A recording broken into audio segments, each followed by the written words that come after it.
প্রিয় আপুরা, তোমরা চাইলে ঘরে বসে এরকম একটা সুন্দর টেবিল ম্যাট তৈরি করে নিতে পারবে। প্রথমে একটি পাটের বস্তাটাকে দুটি পাটে কেটে নিবে। এরপরে প্রথম পাটের উপরে দাগ দিয়ে নিবে। দাগ দেওয়া হয়ে গেলে এরপরে তুমি একটি ফিতা তৈরি করে নেবে। ফিতাটাকে এইভাবে চারকোনা করে লম্বা লম্বি আড়াআড়ি করে বসিয়ে নেবে। বসানোর পরে দেখবে এটা সূর্যের মতো তৈরি হয়ে গেছে।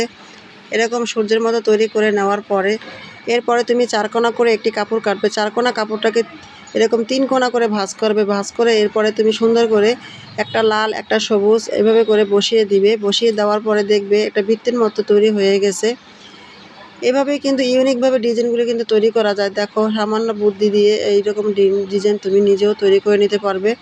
দেখো, বস্তার উপরে যে এরকম একটা ডিজাইন তৈরি করা যায় সেটা কিন্তু না দেখলে না করলে বোঝাই যায় না। এরপরে চাপ সেলাই দিয়ে পুরাটা আমি পাশ আটকিয়ে দিয়েছি।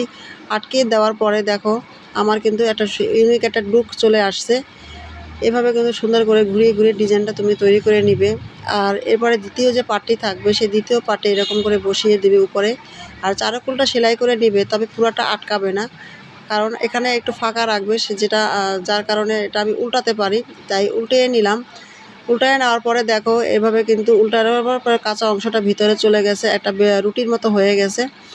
এরপরে এই যে অংশটাকে বাকি আছে সেই অংশটাকে এরকম ভিতরে ঢুকিয়ে দিবে। ঢুকিয়ে এবার কিন্তু তুমি চারকোলে আটকিয়ে দেবে। আটকিয়ে দেওয়ার পরে উপর থেকে কিন্তু একটা চাপ সেলাই দিয়ে দিবে, তাহলে হচ্ছে তোমার মজবুত হবে আর জিনিসটাও দেখতে সুন্দর লাগবে।